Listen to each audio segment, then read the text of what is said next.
Meus amigos e amigas, nos encontramos mais uma vez pelo Facebook para conversar hoje sobre este dia tão importante que é o dia do namoro, o dia dos namorados, né? E é muito importante mesmo, porque nós sabemos que a família começa num namoro, não é? O casamento é um namoro que deu certo, não é isso? Todo mundo que se casou é porque um dia começou a namorar. Então, queremos conversar um pouco sobre isso hoje, ok? Vamos pedir a Deus a sua graça, a sua bênção, para que a gente possa fazer uma boa reflexão nesta tarde. Em nome do Pai, e do Filho, e do Espírito Santo. Amém. Vinde, Espírito Santo, enchei os corações dos vossos fiéis e acendei neles o fogo do vosso amor. Enviai, Senhor, o teu Santo Espírito, e tudo será criado. Renovareis a face da terra por Jesus Cristo, nosso Senhor. Deus bendito, que instruíste os corações dos vossos fiéis com a luz do Espírito Santo, fazei que apreciemos retamente todas as coisas, segundo o mesmo Espírito, e gozemos sempre da sua consolação. Por Cristo, nosso Senhor. Amém. Glória ao Pai, ao Filho e ao Espírito Santo, como era no princípio, agora e sempre. Amém. Em nome do Pai, e do Filho, e do Espírito Santo. Amém. Muito bem, queremos conversar sobre esse assunto tão importante que é o namoro. E, ao mesmo tempo, um assunto que tem sido assim muito, eu diria até desvirtuado, né? O namoro é uma coisa tão bonita, né? O começo, eu diria, de uma família, né? De um casamento. Mas muitas vezes o namoro, por ser mal entendido, ele acaba trazendo muitos problemas, né? E acaba não preparando bem as pessoas para um casamento. Então é preciso nós conversarmos sobre o namoro. O que é o namoro? Todo mundo sabe, o namoro é aquela fase em que duas pessoas começam a se conhecer, né? Para um dia, quem sabe, se casar, né? Às vezes as pessoas me perguntam assim, com que idade um jovem deve começar a namorar, né? Sei, 12 anos, 13 anos, 15 anos, 20 anos. Eu costumo responder o seguinte: olha, eu penso que o jovem deve começar a namorar a partir do momento em que ele decidiu que ele quer se casar. Quando ele passou por essa reflexão: o que eu quero na minha vida? Eu quero ser padre? Não. Quero ser uma freira? Não. Quero ser celibatário? Não, eu quero me casar. Eu quero me casar. Então, se ele já tem esta, vamos dizer assim, maturidade de entender o que ele quer para o futuro dele, se é o casamento, então ele tem que começar a namorar, né? Porque o namoro é onde começa o casamento. Eu comparo assim, o namoro, sabe, com o alicerce de uma casa, o alicerce de um prédio. Você sabe que o alicerce é um negócio muito sério, o fundamento é um negócio muito sério, né? Você enterra no chão, né, aquelas colunas, né, aquelas sapatas. Entre as sapatas você amarra com as chamadas vigas baldrames, né? Tudo muito bem amarrado, com ferro, com cimento, né? Bem fincado no chão, para que possa suportar todo o peso da casa depois, o peso, às vezes, de um prédio. Então, eu comparo o namoro num casamento, numa família, com o alicerce, a base da família. Aí você já começa a perceber a importância dele. Quando o alicerce é mal feito, né, ele pode começar a ter problemas. Você já viu falar, por exemplo, da Torre Pisa, a beleza da Torre Pisa, que é o campanário lá, né, da Basílica de Pisa, da Itália, cedeu, né, entortou. Por quê? Porque o alicerce cedeu. Então, se o alicerce ele não é bem fixado no chão, né, na rocha, ele pode não aguentar o peso da casa. Bem, então, o namoro é isso aí, é o começo de uma vida. Uma vez eu fui convidado pelos jovens lá da Renovação Carismática Católica do Estado de Pernambuco para fazer uma palestra, não só uma palestra, mas um encontro no final de semana para a liderança jovem da Renovação Carismática do Estado de Pernambuco. Foi lá no Colégio Damas, em Recife, e o assunto foi sexo, namoro, casamento, família, né? E quando terminou o encontro, um grupo de jovens pediu que eu escrevesse um livro sobre o namoro. Isso já tem 20 anos, mais ou menos. Né? Foi lá, 18 anos talvez, foi em 1999, por aí. Bem, então eu escrevi um livro que eu chamei de Namoro, simplesmente namoro, né? Uma palavra só, namoro, é esse livro aqui. Né? Mas interessante que nesse livro aqui eu coloquei uma primeira página nele, onde eu coloquei uma frase de um teatrólogo francês famoso, o Paul Claudel, onde o Paul Claudel diz assim, o jovem não foi feito para o prazer, o jovem foi feito para o desafio. Né? Por que eu coloquei esta frase aqui bem na primeira página desse livro, só essa frase? Né? Porque eu queria que um jovem que abrisse esse livro, né, Namoro, ele sentisse que ele está diante de um desafio. Né? O desafio de construir uma família, construir um casamento sólido. Né? Bem, mas aí eu até disse para minha esposa na época o seguinte, olha, eu não estou acreditando muito nesse livro. Não no que eu escrevi, mas eu não estou acreditando muito que esse livro vá realmente poder ser comprado pelos jovens, porque eu estou falando aí de um namoro cristão, né? Um namoro responsável, não simplesmente uma curtição a dois, né? Mas olha, que surpresa para mim, sabe? Saber que esse livro hoje ele já teve mais ou menos 50 edições, né? Nesses 18 anos. Isso me deixa muito feliz, porque mostra que os jovens querem um namoro sério, um namoro cristão. Né? Isso me animou muito, inclusive, depois eu escrevi um outro livro que eu chamei de Problemas no Namoro. Por que eu escrevi esse livro, Problemas no Namoro? Porque um dia dos Namorados, como hoje, alguns anos atrás, né, o portal da Canção Nova, o site da Canção Nova, colocou, no Dia dos Namorados, exatamente uma pergunta assim, o que você quer saber sobre o namoro? E aí chegaram quase 800 perguntas, e o pessoal do portal mandou para que eu respondesse as perguntas. Eu não tenho condição de responder. Então, o que eu fiz foi o seguinte, eu disse à minha esposa, na época, isso também já tem aí uns 10 anos, eu disse à minha esposa, olha, se você conseguir separar essas perguntas todas por assunto, o que eu posso fazer é escrever um livro, né? Problemas do Namoro. E nasceu esse livro aqui, né? E esse livro trata exatamente uma série de problemas do namoro. Até eu fiquei surpreso, porque eu não imaginava que houvesse assim tantos problemas, né? Por exemplo, quando namorar, como namorar, ficar ou namorar, essa insegurança do namoro, a questão da infidelidade no namoro, as traições, a questão da família do namorado, a questão da diferença de idade, a questão, por exemplo, não sei se devo continuar o meu namoro ou não, estou em dúvida, por que eu não arrumo namorado, quando é que eu devo me casar, problema de namoro e de religião, problema de namoro e de sexo, né? Namoro, por exemplo, de mãe ou de um pai solteiro, né? Ou seja, enfim, uma quantidade de problemas que saiu, né? Acabou virando aí um livro. Bom, o que eu quero meditar com você hoje é um pouco sobre isso. Primeiro, o que é o namoro? Bom, o namoro é o tempo de duas pessoas se conhecerem. Né? Quando você vai, por exemplo, comprar um sapato, uma camisa, você escolhe, né? Veste uma, veste a outra. Custa você encontrar não sei, por exemplo, uma camisa que tenha a cor que você goste, não sei, o modelo que você goste, sirva no seu corpo, o preço que o seu bolso aguenta. Veja quanta coisa você leva em consideração para escolher uma simples camisa ou um simples sapato que, né, dura tão pouco tempo e a gente daqui a pouco já está trocando, já está comprando outro. Agora, você imagina você escolher aquela pessoa que vai viver a vida inteira com você, vai ter intimidade com você, vai ter os filhos com você, né? Porque para nós cristãos é isso, né? É uma realidade indissolúvel o casamento. Então, evidentemente que a gente tem que escolher muito bem essa pessoa. Claro que a gente não vai escolher uma pessoa como a gente escolhe uma coisa material, mas tem que escolher sim, né? A gente não pode casar com qualquer um, namorar com qualquer um, não. E aí, o que é importante na escolha de um namorado? Bem, os seus valores. O que é mais importante para você?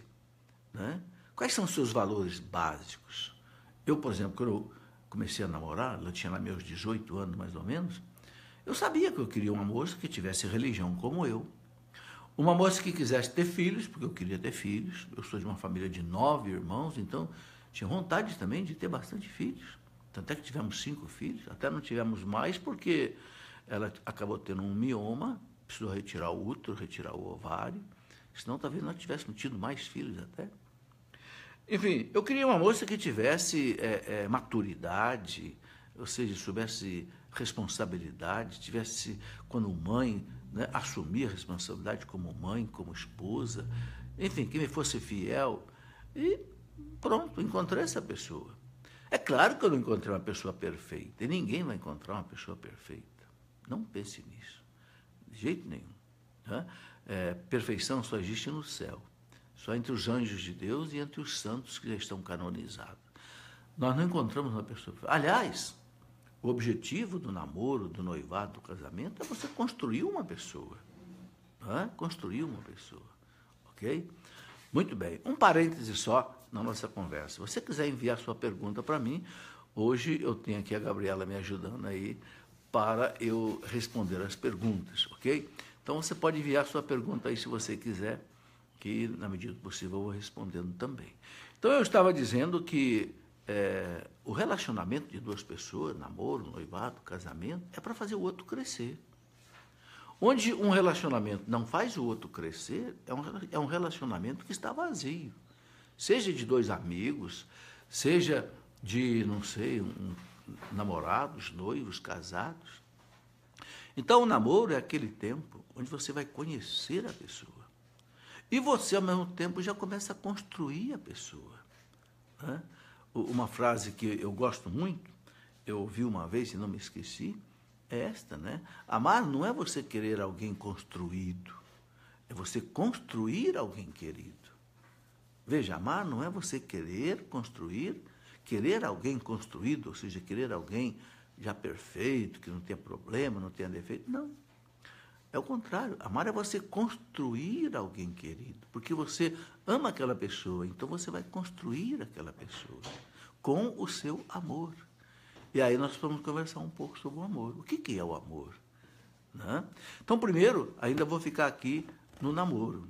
O namoro, então, é o tempo de se conhecerem. Porque a gente não ama aquilo que a gente não conhece. A gente não compreende aquilo que a gente não conhece. A gente não tem, assim, compreensão com aquilo que a gente não conhece. Entende? Vou te dar um exemplo. A criança, depois que logo que aprende a ler, a escrever, no colégio, né, ela logo começa a estudar o quê? A história do Brasil. Por quê? Porque o Brasil é a nossa pátria.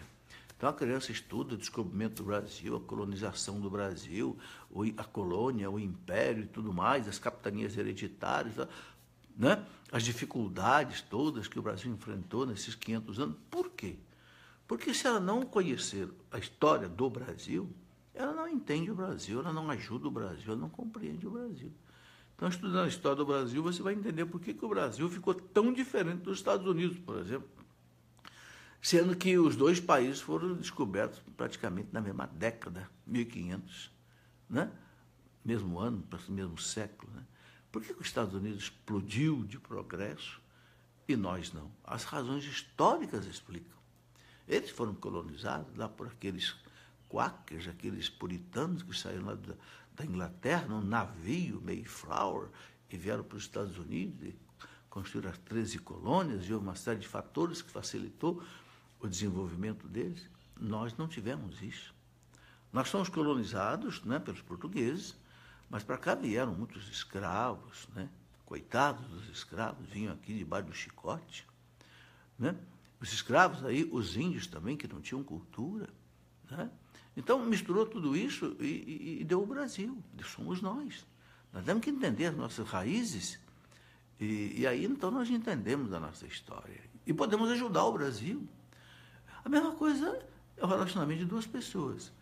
Se você não conhece a história do seu namorado, a história da sua namorada, a vida, os seus problemas, como é que foi a família dele, não sei, as dificuldades que viveu na infância, né? você não compreende. E você não consegue, inclusive, discernir se é com essa pessoa com quem você deve se casar ou não. E aí tem uma coisa muito importante. Nesse relacionamento, é preciso abrir-se para o outro com honestidade, com sinceridade. Veja, nós somos, meus irmãos, assim mais ou menos como uma caixa preta de um avião. Ninguém sabe o que está ali dentro, a menos que seja revelado. Revelado quer dizer tirar o véu. Todos nós temos uma capacidade de nos esconder dos outros, de fingir aquilo que nós somos, de camuflar a nossa realidade. Então, isso é muito perigoso que aconteça no namoro. Eu encontrei casais, depois de casado, que se separaram. Por quê? Porque eles casaram sem se conhecer. E foram se conhecer depois de casados. Eu me lembro que quando eu era professor lá na Universidade Federal em Itajubá, eu ainda era muito jovem, um dia eu estava dando aula lá com os alunos do segundo, terceiro ano de engenharia, e quando acabou a aula, um dos alunos me procurou e disse: professor, eu queria conversar com o senhor, eu fiquei sabendo que o senhor trabalha aí com casais, etc. Tal. Eu estou passando uma dificuldade muito grande no casamento, eu me casei há pouco tempo, e eu queria conversar com o senhor. Eu digo: pois não, vai lá na minha sala, nós vamos conversar. E ele foi, e começou a contar: olha, professor, eu estou casado há 3 meses, mas já estou querendo me separar. Ele disse: como? 3 meses? Não deu nem para sentir o que é o casamento. Ah, professor, vou falar para o senhor. Quando a gente namorava, era tudo muito bem, tudo certinho, a gente não tinha dinheiro, eu era estudante, mas eu ia para a casa dela, a gente ficava ali vendo televisão, etc. Tal. Tudo bem, mas agora casou, professor. Nossa, meu Deus do céu, a mulher não me entende mais, não quer cuidar da casa, não sei, eu estou angustiado. Né? Parece que eu namorava uma santa que virou uma cobra.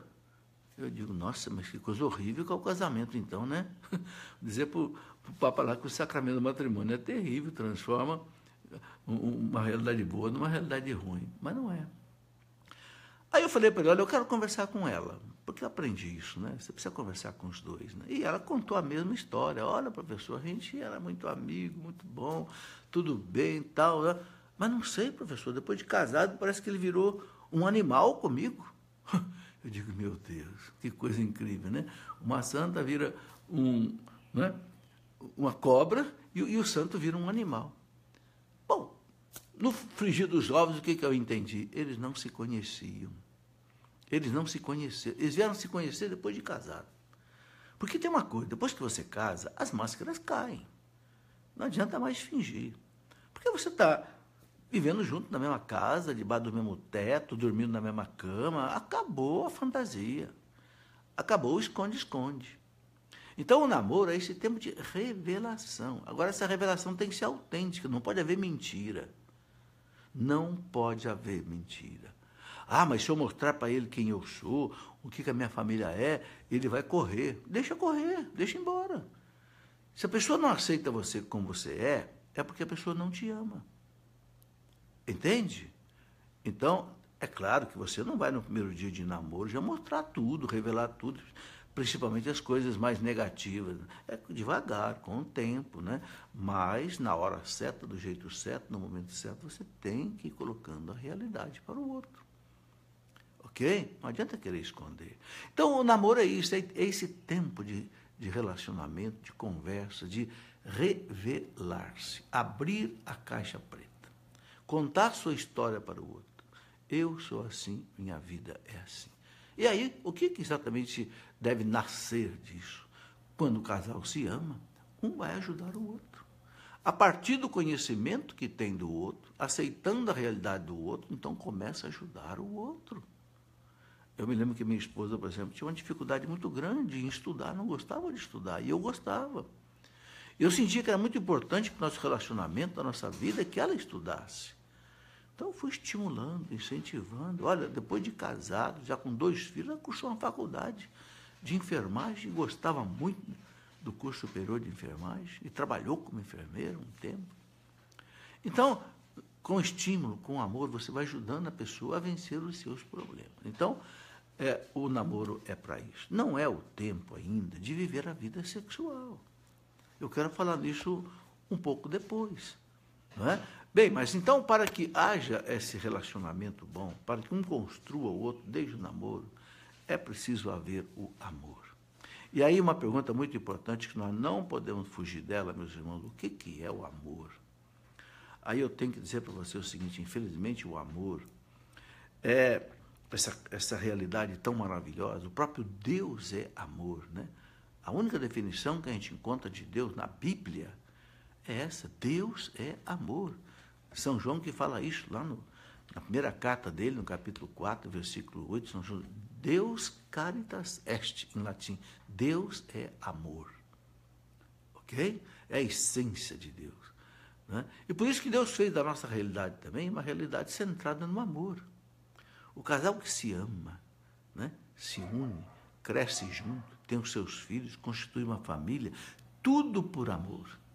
Porque nós somos criados à imagem e semelhança de Deus. Então, um relacionamento só dá certo se for um relacionamento cultivado no amor. Mas o que é o amor? Aí é que está outra coisa importante. Porque há uma caricatura de amor aí na praça. Há um amor que não é amor aí fora. Muitas vezes você vê aí as novelas, né? Um diz para o outro, eu te amo, I love you, je t'aime. Será? Será que isso é amor? Ou será que isso é apenas paixão? É apenas desejo de, não sei, de, né, desfrutar do outro? O que é o amor?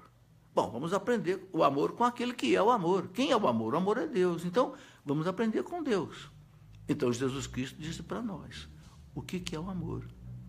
Ele disse para os discípulos na Santa Ceia, ele disse assim, amai-vos uns aos outros. Mas ele não parou aí. Como eu vos amei. Isso é muito importante, né? Você sabe que uma meia-verdade é pior do que uma mentira, né?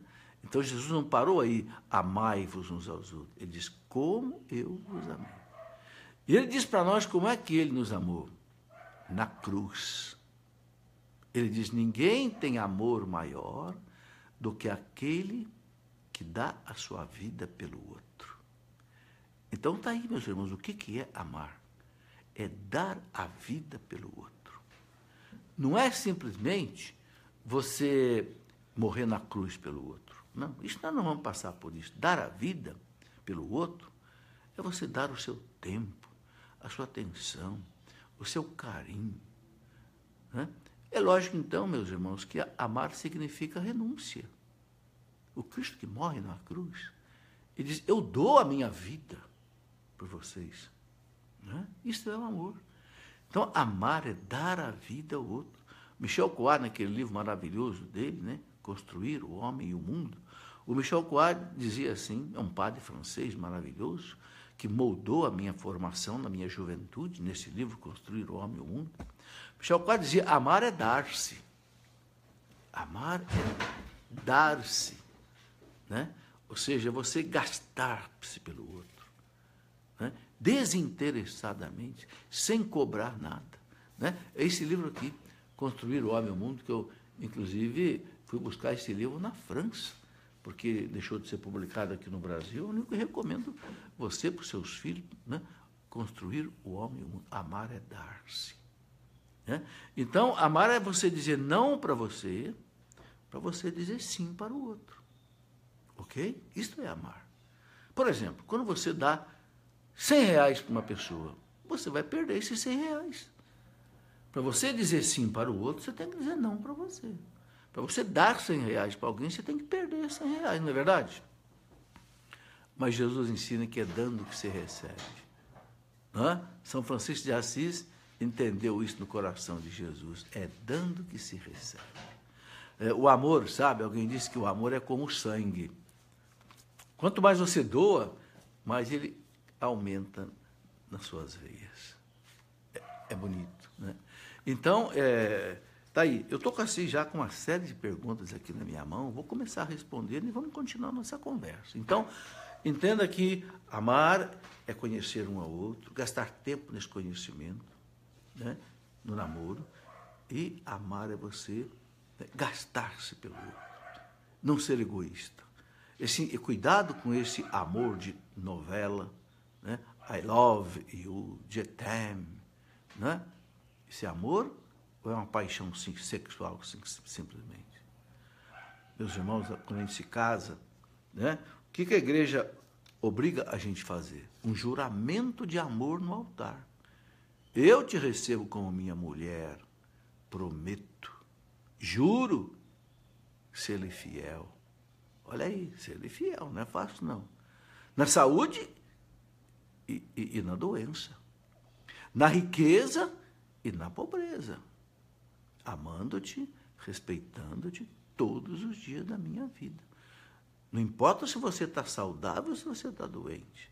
Não importa se nós estamos na riqueza ou nós estamos na pobreza. Eu vou te amar do mesmo jeito. Então, você começa a entender que o amor não é simplesmente um sentimento, é uma decisão.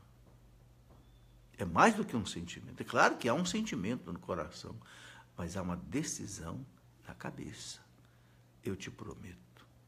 Por isso que um entrega-se ao outro, inclusive fisicamente, num ato sexual, e gera os filhos, porque nós nos comprometemos, colocamos uma aliança no dedo, e essa aliança que significa fidelidade, em qualquer circunstância.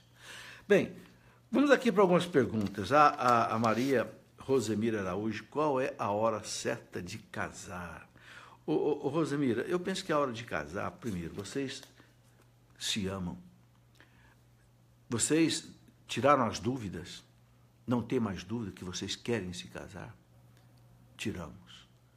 Queremos nos casar. Nos amamos, queremos construir uma família, queremos ser fiéis um ao outro, temos maturidade. Então, aí, é perceber a situação financeira.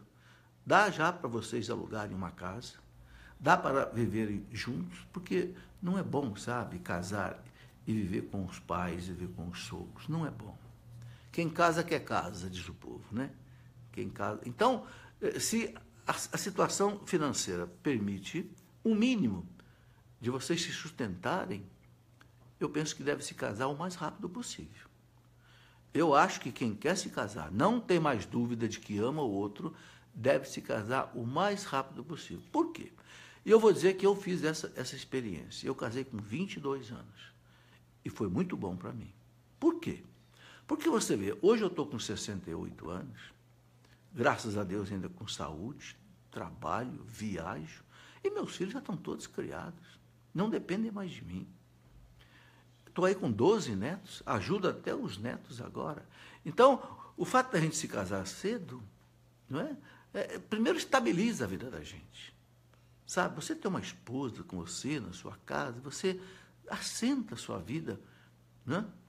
Então, eu sou favorável que um casal que não tem mais dúvida, se amam, né? Tem maturidade, sabe o que querem, se entendem, eu sou favorável que casem logo, desde que a situação financeira, evidentemente. Agora, tem uma coisa que eu vejo também que acontece muitas vezes errado. Os casais querem criar uma situação financeira muito favorável, muito segura. Não espere isso, não.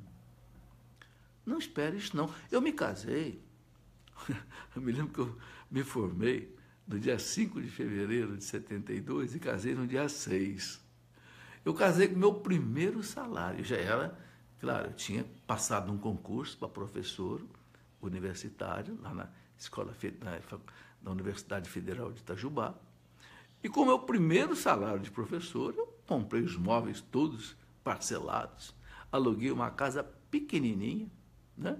Pagava o aluguel e me casei. E a vida na mão de Deus. Outra coisa que nós cristãos precisamos ter é fé em Deus. Se a gente vive direito, um namoro direito, um casamento direito, Deus vai cuidar da gente, né? Então eu penso assim, Thaís Gondim, Deus tem a pessoa certa para nós. Olha, é difícil responder essa pergunta, porque Deus, claro, Deus quer para nós o melhor casamento possível, logo Deus quer a melhor pessoa possível, mas entra em jogo também a nossa liberdade. Então a gente deve pedir para Deus uma pessoa adequada. Por quê? Porque Deus, quando fez Eva, falou para Adão o seguinte: eu vou te dar uma companheira adequada. Está lá no livro do Gênesis. E Deus, né, E Adão ficou satisfeito. Até que ele olhou para Eva e disse, agora sim, agora eu tenho aqui alguém que é osso dos meus ossos, a carne da minha carne, você vai se chamar mulher. Porque mulher é o feminino de homem no hebraico, Ish e Isha. Bem, então Deus quer dar a nós uma companheira adequada. Agora, a gente precisa pedir isso a Deus. Né? Sabe, quem quiser fazer uma promessa para pedir uma pessoa adequada a Deus, faça. Mas também entra a nossa parte. Qual é a nossa parte? É de procurar essa pessoa. Né? Como é que começa um namoro? Eu penso que o namoro começa muitas vezes numa boa amizade. E aí tem uma coisa importante. Se você tem os seus valores, procure uma pessoa naquele ambiente que cultive esses valores que para você são importantes. Então, se você é cristão, católico, quer buscar uma pessoa, né? Então vá buscar uma pessoa num ambiente cristão. Ok? Isso tudo é muito importante. A Gessi Gonçalves pergunta assim, sou apaixonada por meu esposo, ai, graças a Deus. Mas ele não é do fogo, entre aspas. Será esse fogo, entre aspas? É católico morno, agora entendi. Não é um católico fervoroso. Nós brigamos muito porque, por mim, eu iria todos os dias na igreja. Gessi, eu entendo isso. Há muitas dificuldades aí, né, entre os casais, às vezes, e até namorado por causa da religião. É um dos assuntos que eu te coloquei nesse livro, Problemas do Namoro. Mas vai devagar, entende? A religião, a igreja ensina que a gente não impõe, a gente propõe, porque tem que respeitar a liberdade do outro.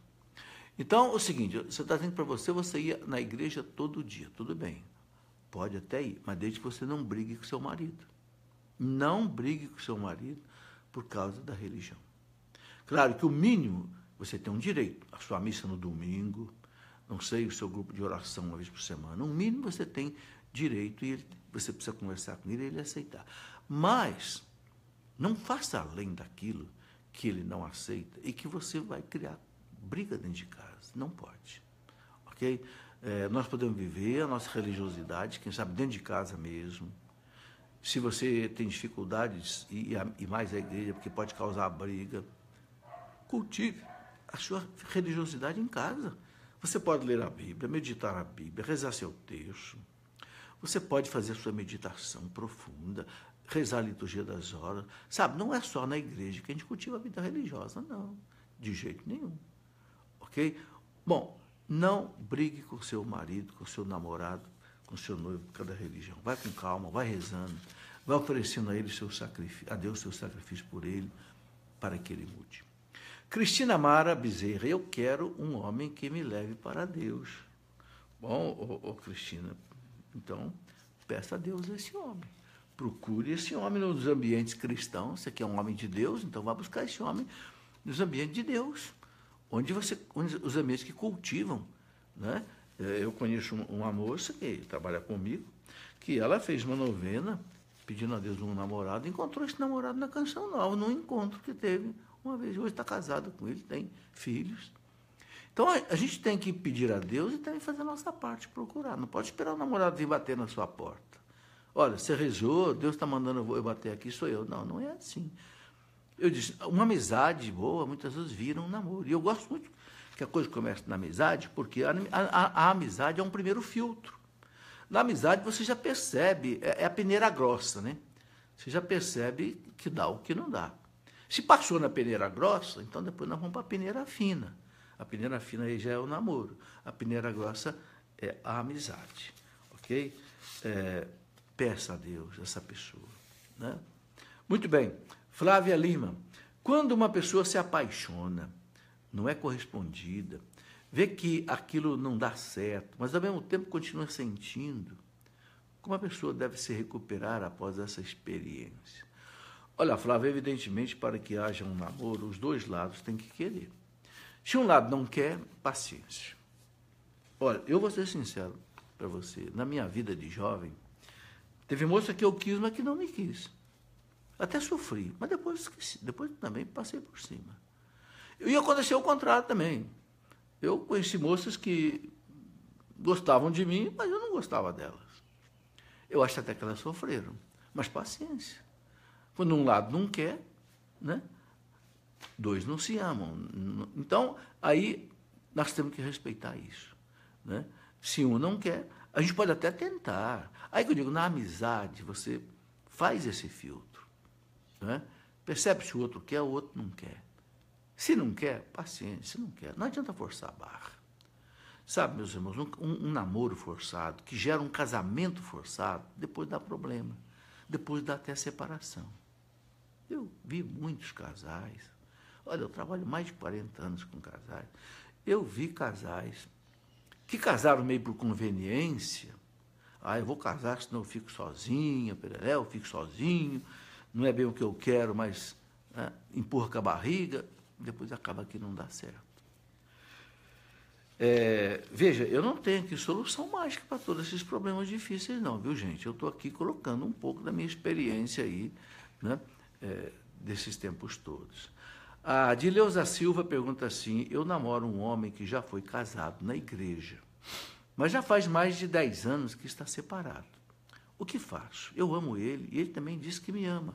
Ô Dileuza, se você é uma pessoa cristã de Deus, namora esse homem que, né, há mais de 10 anos está separado, ora, quem sabe se esse casamento dele, se ele separou, será que esse casamento dele não foi nulo?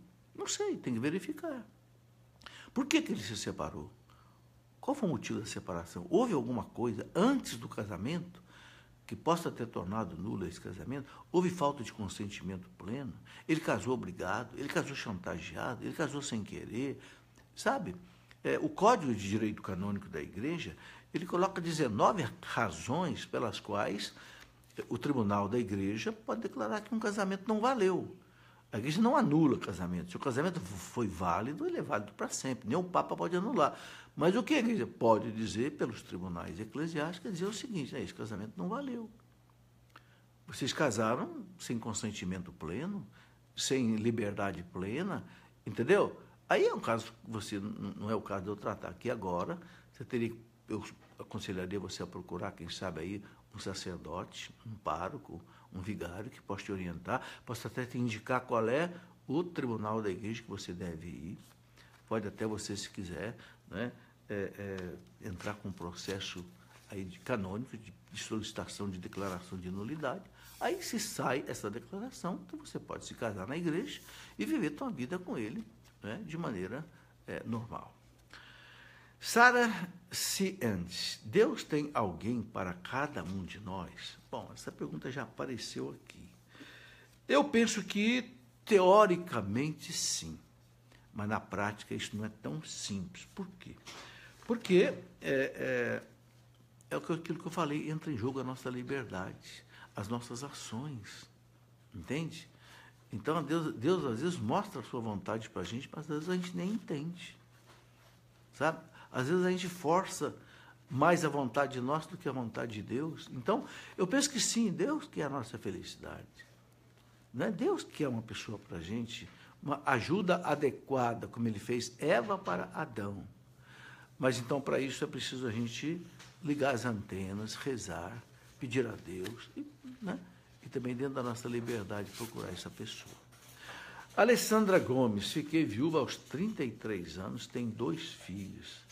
As pessoas ficam me pressionando para me casar novamente, mas quero um esposo que caminhe comigo na igreja. Até hoje não estou namorando ninguém porque quero algo sério e quero um homem de igreja que vai estar ao meu lado e não me atrapalhar. Tá certo, Alessandra. Ninguém pode te pressionar a casar mesmo, não. Case. Está aí, aquilo que eu falei, quais são os seus valores? Ela mostrou muito claro que ela quer um homem de igreja. Um homem que seja feliz com ela na igreja, realizando, né, o seu papel de cristã e etc. Então, você é nova mesmo, né? São Paulo aconselha, né, a pessoa pode se casar, ele fala, desde que se case no Senhor. Está na primeira carta de São Paulo, capítulo 7, lá pelo versículo 38, mais ou menos. São Paulo fala, o viúvo, ele é solteiro, ele pode se casar. Eu, por exemplo, não quero me casar mais. Eu, inclusive, prometi a minha esposa, antes dela morrer, nos últimos dias de vida dela, que não ia me casar mais. Eu quero entregar a minha vida a Deus, mesmo como eu tenho feito. Mas o viúvo pode se casar. perfeitamente, de maneira lícita, bonita na igreja e continuar. Então é isso mesmo, procure mesmo uma pessoa de igreja, uma pessoa que tenha os seus valores, que ajude você a criar seus filhos aí, né? E não se submeta à pressão de ninguém, casar por casar com qualquer um. Está certo, é isso mesmo. Ana Mello, Deus pode mudar a vocação da gente? Olha, Ana Mello, eu acho que Deus não muda a vocação da gente, porque quando Deus nos criou, Deus já deu uma vocação para a gente. Nós nascemos já com uma vocação. O que Deus ajuda a gente a fazer é descobrir a vocação da gente. Entende? Tanto a vocação, assim, em termos de vida religiosa, casar ou não casar, ser padre ou não ser padre, ser freiro ou não ser freiro, não sei, como também a profissão. Eu, por exemplo, mudei radicalmente a minha caminhada profissional. Eu estive 5 anos no Exército, fiz escola preparatória de cadetes do Exército, fui para a Academia Militar de Agulhas Negras, fiquei 3 anos e saí. Porque eu senti que não era o que Deus queria para mim, nem o que eu queria para mim, profissionalmente. Eu queria ser professor. E saí para ser professor e fui professor. Continuo sendo professor há 47 anos que eu sou professor. Então eu senti que mudou o rumo da minha vida. E senti que foi a mão de Deus. A mão de Deus, que me deu coragem de abandonar uma carreira que eu tinha pela frente, brilhante, de oficial do Exército. Eu me lembro que quando eu saí da academia, o general me disse, né, cadete, você pode ser um excelente general do Exército mais tarde. Eu digo, mas não é isso que eu quero. Então, não é que Deus mude a vocação, eu acho que Deus muda o rumo da gente para a gente encontrar a profissão correta, a vocação correta. Dinha Barreto, atualmente não está fácil conseguir um rapaz cristão para namorar. Talvez os jovens não queiram mais compromisso sério nas regras cristãs. Ô Dinha, eu digo a você que isso é verdade, mas olha, mas tem muito jovem bom, viu? Eu vou dizer a você que eu convivo com muitos jovens bons, jovens sérios, jovens que querem viver. Então, eu digo, nós temos que procurar. Temos que ter amigos bons, amigos de jovens de igreja. Você que é moça, quer ter um rapaz cristão, procure conhecer onde é que estão os ambientes cristãos, os grupos de oração, os encontros de jovens, né? E ali você observando os jovens, né, você vai perceber se ele tem valor cristão ou não. Eu sei que é difícil sim, mas eu digo para você, existe muito rapaz bom, eu sei que eu convivo com muitos deles. Rafael Rodrigues, já ouvi de um padre a importância de namorar antes de entrar no seminário. O senhor vê isso como algo importante para alguém que tem vocação para o sacerdócio também? Ô, Rafael, não concordo com isso. Eu penso que quando Deus põe no coração do jovem o desejo do sacerdócio, ele não precisa namorar, não. Eu conheço muitos padres que são excelentes padres e que nunca namoraram. Né? O padre Jonas da Bíblia entrou no seminário com 10 anos de idade.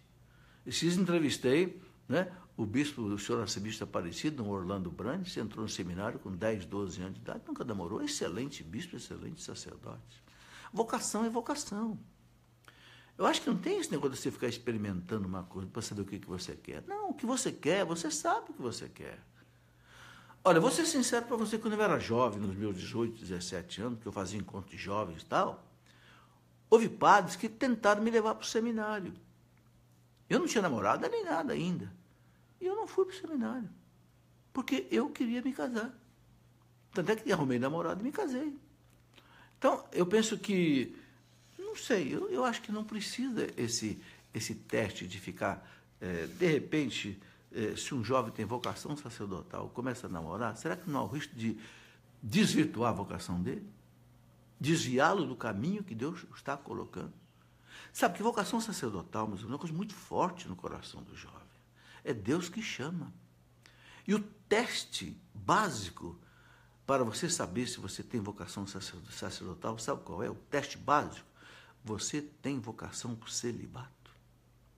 Você está disposto a entregar sua vida só para Deus? Abrir mão de uma família, de de um esposo, de uma esposa, de filhos? Está disposto? Esse é o teste. Esta é a pergunta básica que alguém que quer ir para um seminário, para um convento de irmãs, não sei, religiosas, tem que fazer.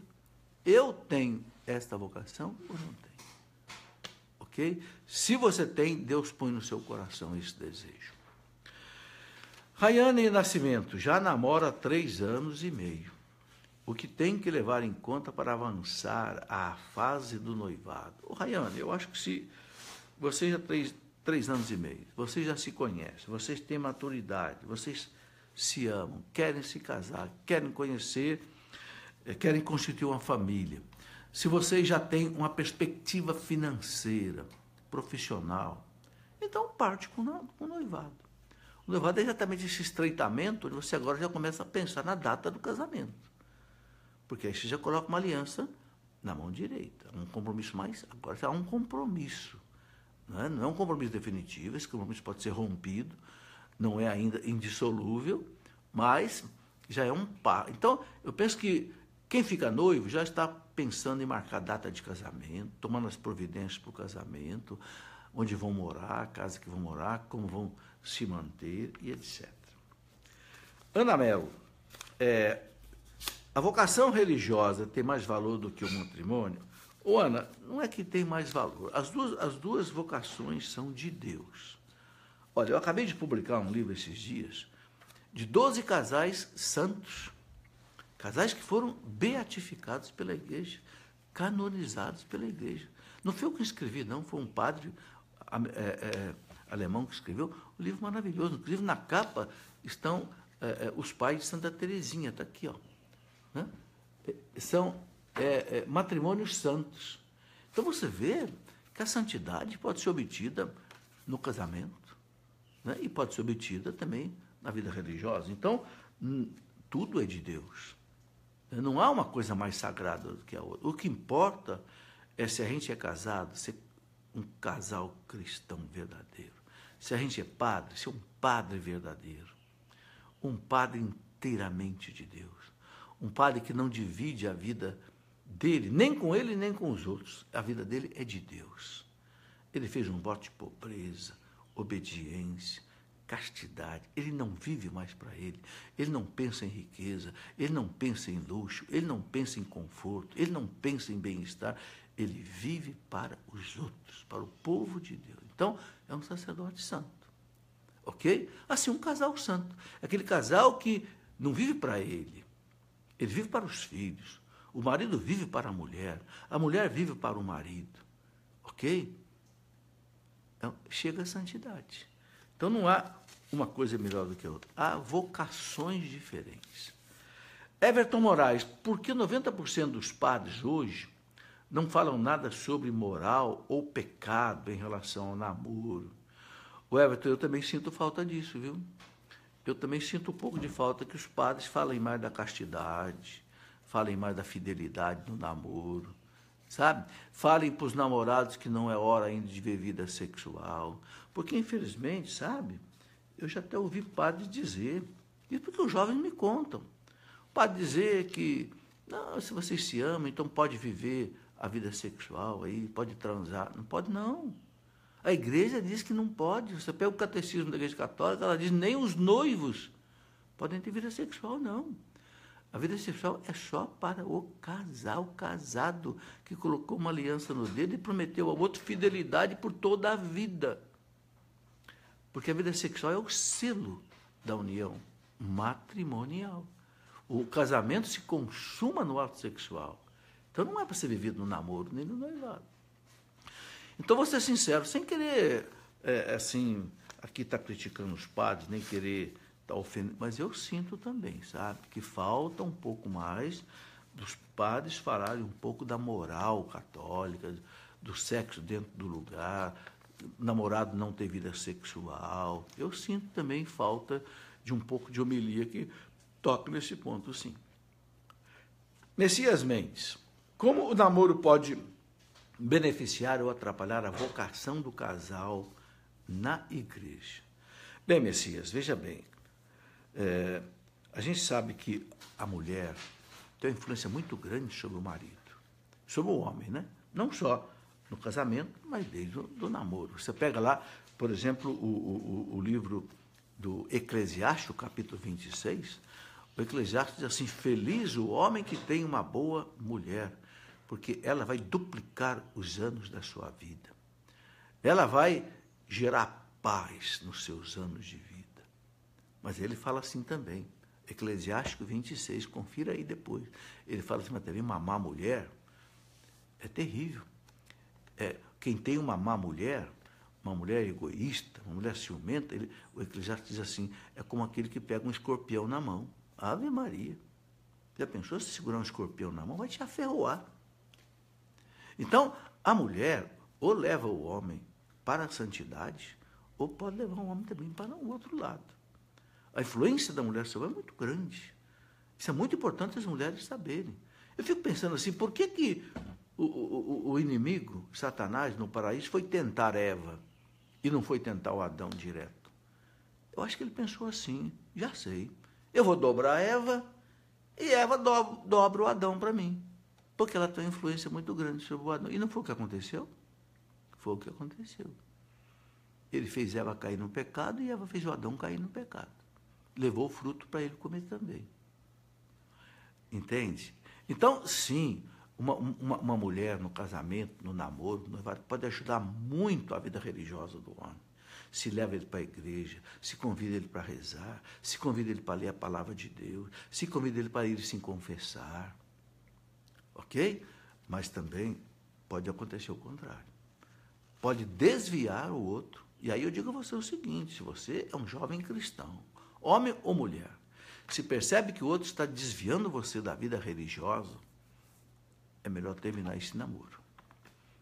Porque é melhor você viver bem com Deus do que você viver bem com os homens. Isso está escrito lá na Bíblia. Né? Amar a Deus sobre todas as coisas. Se alguém me desvia do caminho de Deus, né? Um grande santo da igreja, São Francisco de Sales, dizia, a amizade só é boa, só é importante, quando o amigo ajuda você a buscar as virtudes, você buscar Deus. O namoro também. O namoro também. Sabe, gente, nós só temos uma vida para viver, nós temos uma alma a salvar. Não podemos brincar com isso. Né? Leidiana Correia, existe alguma oração para rezar para que nosso esposo vá à igreja por vontade própria, sem que nós, as esposas, precisem ficar chamando? Ô, Leidiana, eu sei que isso aí é difícil. Eu não conheço uma oração assim específica, mas, sabe, não precisa ter uma oração específica. Faça você a sua oração. Isso que você colocou aqui no papel, diga para Jesus, Senhor, faça com que o meu marido busque a igreja. Vá para a igreja. E aí eu digo a você o seguinte, não se canse de rezar. Não se canse de pedir. Não se canse de se sacrificar por isso, oferecer a Deus jejum, esmola, oração por ele. Agora eu vou te dizer uma coisa, tenha paciência. Deus tem a hora dele. É o Kairos. Né? Kairos, você sabe o que quer dizer? É a hora de Deus. Tem duas maneiras da gente ver a hora. É o Cronos, do cronômetro, do relógio, né? E tem o Kairos, que é o relógio de Deus, é a hora de Deus. Então, a gente precisa também ter paciência, ok? Mas você pode perguntar assim, mas por que Deus me faz esperar? É porque o outro tem liberdade. E Deus não força a liberdade dele. Deus é minando a liberdade dele. Entende? Vou fazer uma comparação para você entender. Todas as águas correm para o mar, não é assim? É. Todas as águas correm para o mar. O mar é grande porque ele é humilde.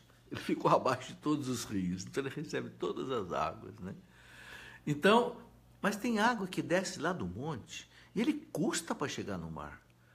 Porque às vezes aquele veio d'água cai num buraco, ele tem que encher aquele buraco, mas ele enche aquele buraco, depois que ele enche o buraco, ele continua a caminhada dele. De repente ele cai numa outra depressão, mas ele enche aquela depressão, até que um dia ele chega no mar. É a vida de muita gente. Santa Mônica não teve que rezar 20 anos para Santo Agostinho se converter?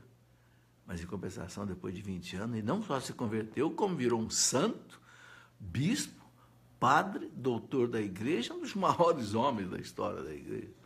Mas aquela mãe rezou 20 anos. Não desanime. Aqui mais uma pergunta da Mara Brito. A Mara pergunta o seguinte: faz 15 anos que perdi meu noivo num acidente de carro.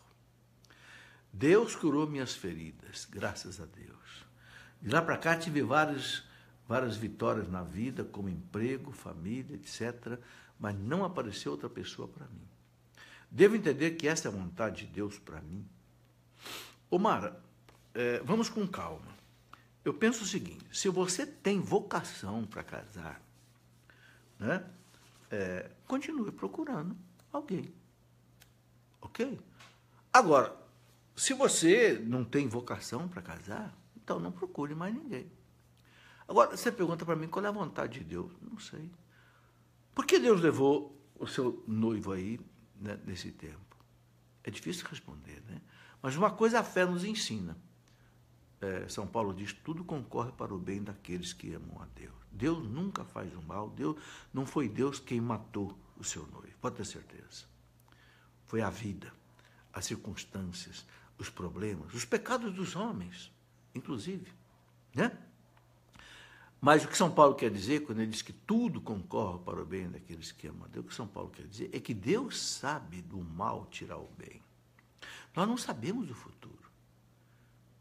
Ok? Será que você seria feliz com esse rapaz? Não sei. Eu me lembro que a Luzia Santiago, que está hoje na Canção Nova, eu era muito amigo do marido dela. Ela perdeu o marido com 1 mês de vida. 1 mês de casado, desculpa. Ele caiu de um avião aqui na cidade dela, nossa, de Lorena. Ele era piloto da aeronáutica, tenente da aeronáutica. Meu Deus, a menina ficou viúva com 22 anos de idade. E hoje é a Luzia Santiago, que foi e é o braço direito do Padre Jonas, há mais de 40 anos, dessa belíssima obra que é a Canção Nova. Então, veja como Deus transformou aquela desgraça, que não foi ele que provocou. Não pense que foi Deus que derrubou o avião do Agenor. Meu amigo Nonô, a gente chamava ele de Nonô. Não foi Deus que derrubou o avião dele. Deus não faz o mal, Deus não pode fazer o mal, porque Deus é o bem perfeito. Mas, como o mundo foi estabelecido por leis, né, e acontecem as desgraças, catástrofes, Deus soube tirar desse mal um bem para a Luzia. Um bem para a igreja, a Canção Nova e tudo mais.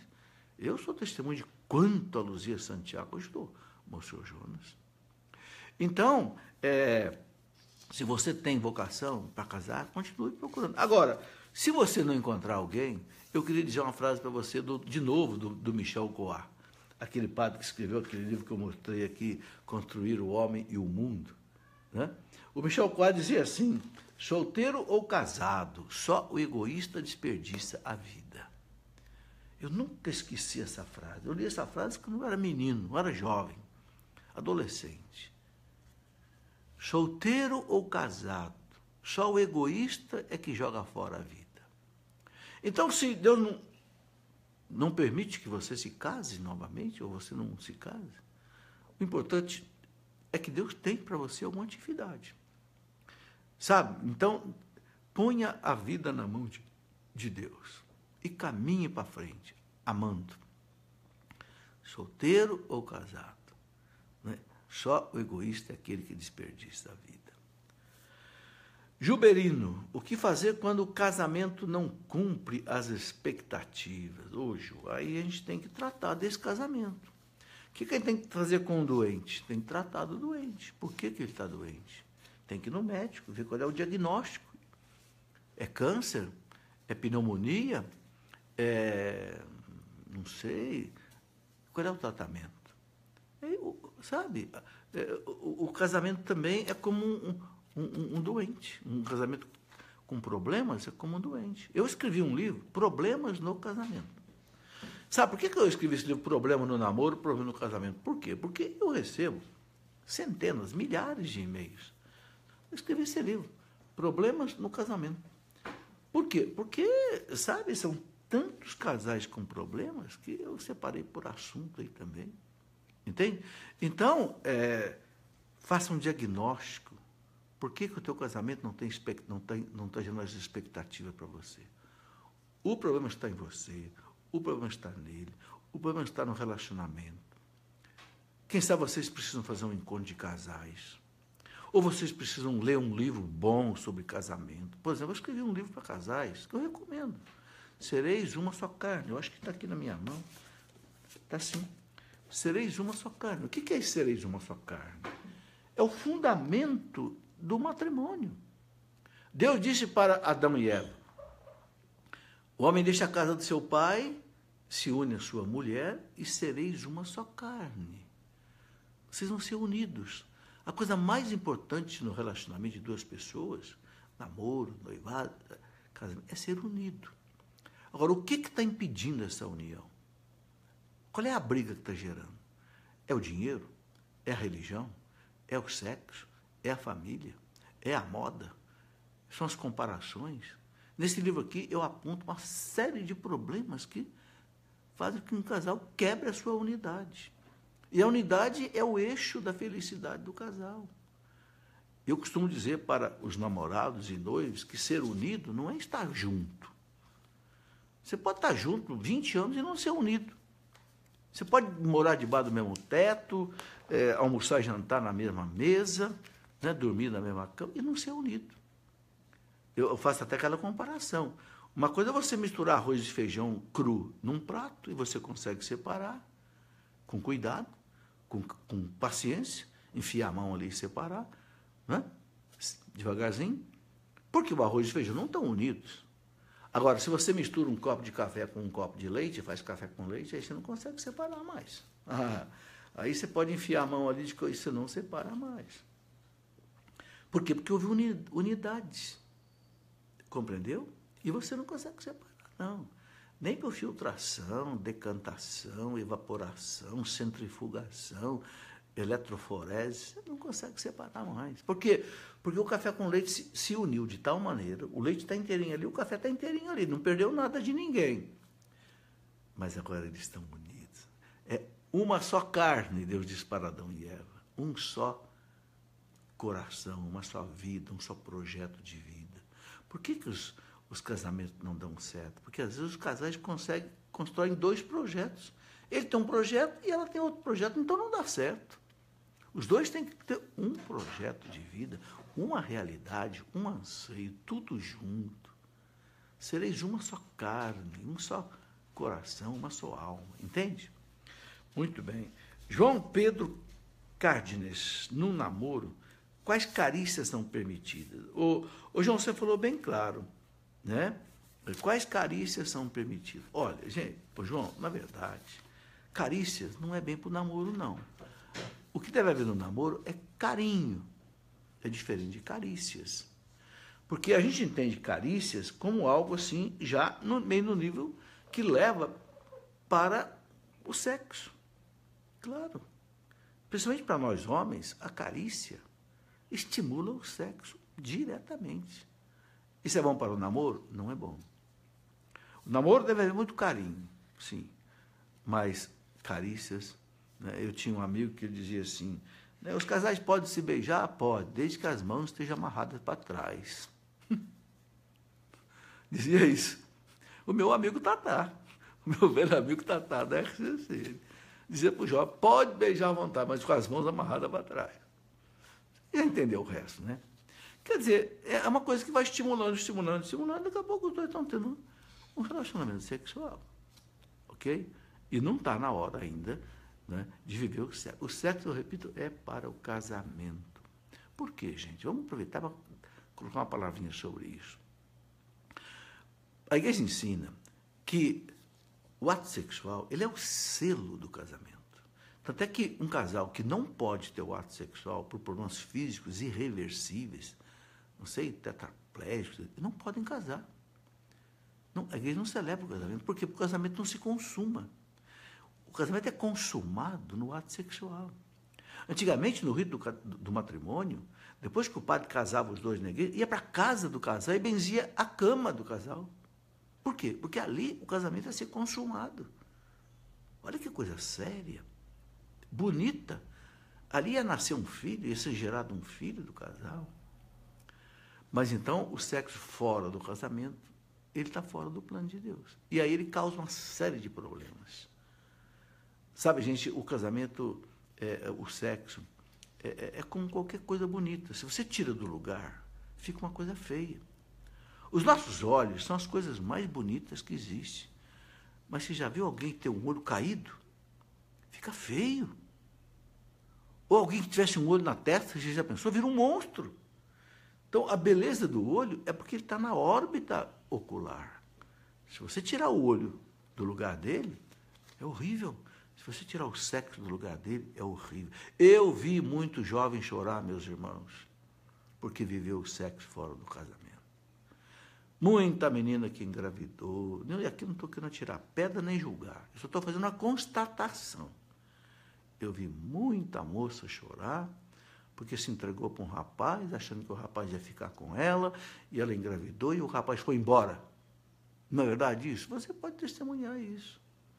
Por isso que o Papa João Paulo II, quando esteve aqui no Brasil, falou para os jovens, lá no Maracanã, 1997, jovens do Brasil, por causa do sexo livre, no Brasil existe milhares de órfãos de pais vivos. O Papa puxou as nossas orelhas. Órfãos de pais vivos. Quer dizer, o pai é vivo, mas a criança está sendo criada sem o pai. Por quê? Viveu-se o sexo sem compromisso, sem uma aliança. E aí, abandonou a menina, ela que se vire com essa criança agora. Pobre coitado. Não é verdade? Quer dizer, é uma constatação. Que eu não estou julgando nem condenando ninguém.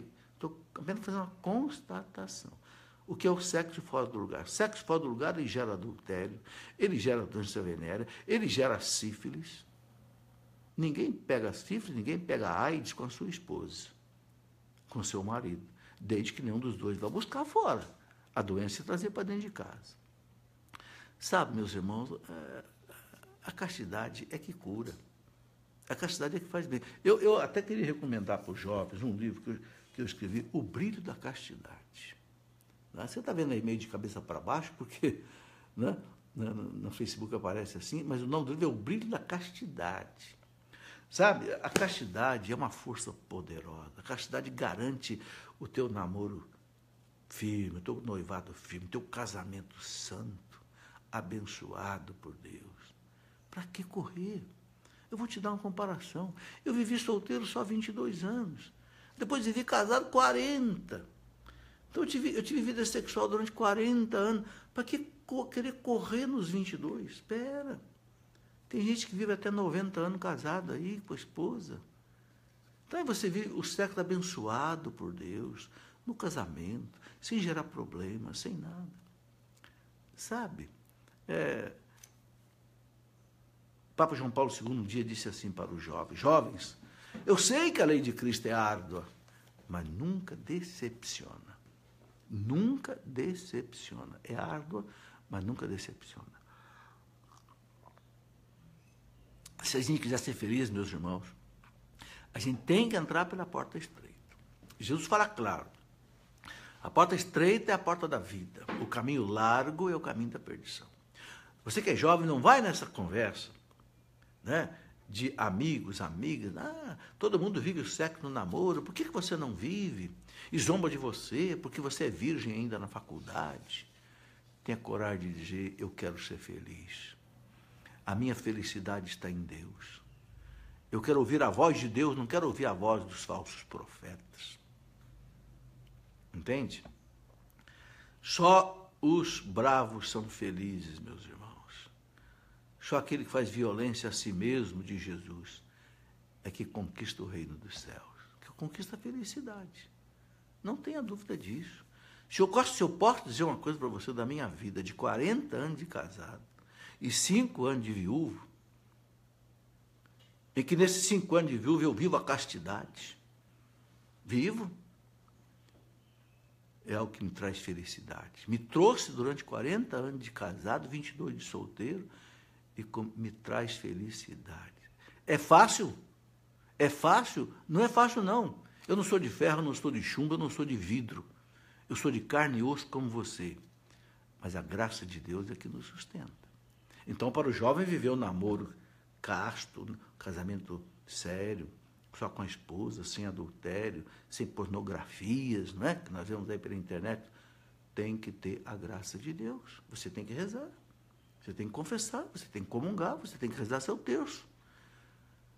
Não pense você que é fácil a conquista, não, não. São Paulo diz, eu combati o bom combate. É um combate cada dia, meus irmãos. Mas é um combate que nos faz felizes. É um combate que traz paz para o coração da gente. Mesmo que a gente caia de vez em quando, levante-se, confesse e continua a caminhada. Bem, vamos aqui mais perguntas. João dos Santos, por que será que muitos têm a certeza que Santo Antônio é casamenteiro? Como descobriram isso? Ô João, não é que descobriram isso, é que veio uma tradição. Santo Antônio é lá do século XII, né? Era franciscano, né? E Santo Antônio ajudava muitos casais, né? Inclusive, Santo Antônio ele tinha conhecido na igreja como aquele santo que ajuda a descobrir as coisas perdidas. Então, eu me lembro que a minha mãe dizia assim, perdi minha chave do carro, reze uma Ave Maria para Santo Antônio. Então, transferir isso para o casamento, para o namoro. Eu não tenho namoro. Reze para Santo Antônio, ele vai ajudar você a descobrir, encontrar. Virou uma tradição. Mas esse negócio tudo, aí virou superstição, porque tem que colocar Santo Antônio de cabeça para baixo, tomar água fria, não sei que dia do ano. Aí esquece tudo isso, bobeira. Não é?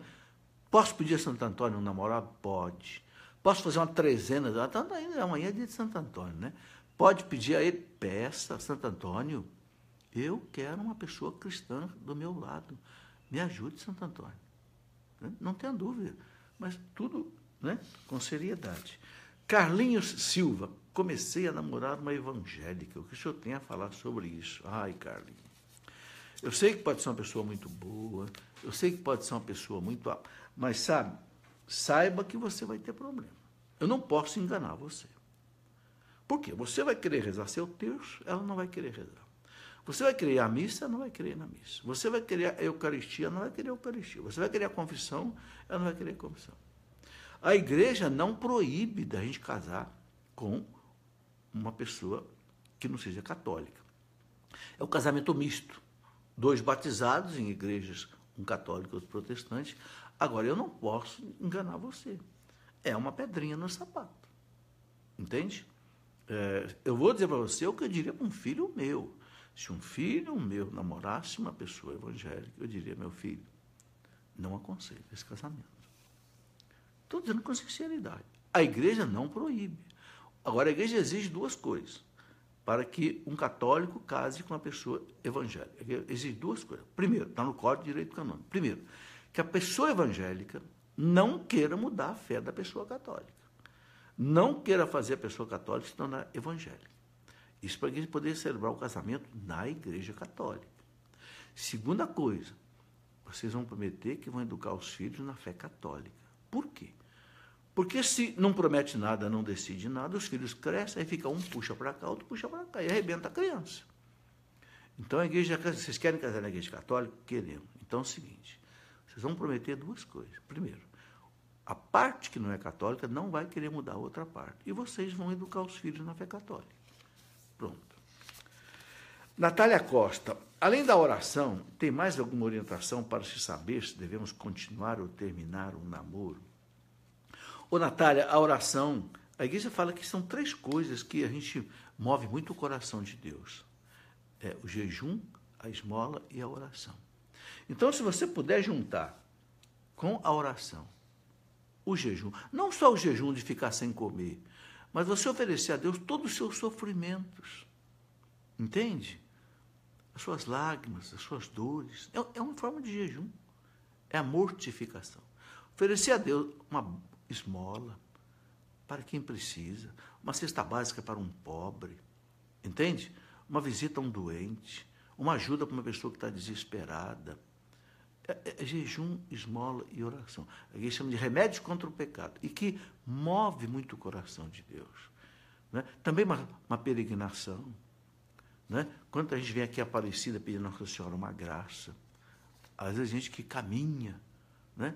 Às vezes quilômetros e quilômetros, não sei, sabe, todo tipo, aí a mortificação, penitência, Deus aceita. Ana Amorim, tenho 25 anos, meu namorado tem 48. Qual a sua opinião em relação a esta união a dois? Ana, a diferença é grande, 25 anos você, 48 ele. O amor resolve tudo. O amor supera qualquer problema, mas é preciso que haja amor mesmo. Aquele amor que eu falei no começo da nossa conversa aqui, amor que significa um dar a vida pelo outro, fidelidade, etc. O que vai acontecer? Quando a diferença de vocês aí, de 25 para 48, são 23 anos de diferença. Quando você tiver 40, ele vai estar com 63. Quando você tiver com 60, se ele estiver vivo, vai estar com 83. Essa diferença não é desprezível. Isso tem influência na vida social, na vida sexual. Eu repito o seguinte, se há um amor verdadeiro, não há problema. Eu conheço um casal que tem mais de 10 anos de diferença, são muito felizes. E ela, inclusive, é mais velha do que ele. Eu posso até dizer o nome dele aqui, meu amigo Felipe, né? E ele chama ela de pequenininha, porque ela é baixinha, né? Ele dá esse testemunho assim para todo lado. Né? Ela é bem mais velha que ele. E são felizes, mas é um casal cristão. Um vive para o outro. Então, onde existe um amor autêntico, é possível que essas diferenças dê certo. Mas é preciso que haja um amor realmente autêntico. Bom, Ana Mello, um casal pode viver o celibato só para a igreja como os casais santos? Olha, Ana, não é a norma. A igreja diz assim, quem quer viver o celibato, então não deve se casar, sabe? Agora, houve casais que optaram pelo celibato. Por exemplo, eu me lembro aqui, Raíza e Jacques Maritain, um casal francês, que pediram ao Papa, inclusive, que eles pudessem se separar fisicamente, né? Porque o casamento não se rompe, uma vez que ele é válido, porque cada um queria ser monge. Ela monge, ele monge. E o Papa autorizou. É um caso excepcional, extraordinário. Então, o ideal é que quem quiser ser celibatário, não se case. Ok? Bom, meus irmãos, olha aí, eu teria ainda muita coisa para conversar aqui, sabe? Mas como as perguntas foram muitas, eu dou muita importância para as perguntas, eu preferi usar o nosso tempo. Olha, nós já estamos aí há 1h20 conversando. Mas eu teria muitas outras coisas que nós vamos, quem sabe, conversar de uma outra vez. Muito obrigado por você que me acompanhou até agora. Desculpe se eu não pude atender aí a sua pergunta hoje ainda, mas vamos ainda encontrar mais vezes, ok? Que Deus abençoe todos vocês que nos acompanhem. Aqueles que procuram um namorado, eu peço ao Senhor, neste momento, que os abençoe, ajude a encontrar esse namorado, essa namorada, que possam ter um namoro, né, cristão, um namoro sério, no sentido correto da palavra sério, não é um namoro, né, emburrado, nada disso, um namoro alegre, mas um namoro dentro do cristianismo, né? E que aqueles que são casados possam viver hoje, né, no dia dos namorados. O dia do namorado é um dia também dos casais, né? Que sejam muito felizes. Glória ao Pai, ao Filho e ao Espírito Santo, como era no princípio, agora e sempre. Amém. Em nome do Pai, e do Filho, e do Espírito Santo.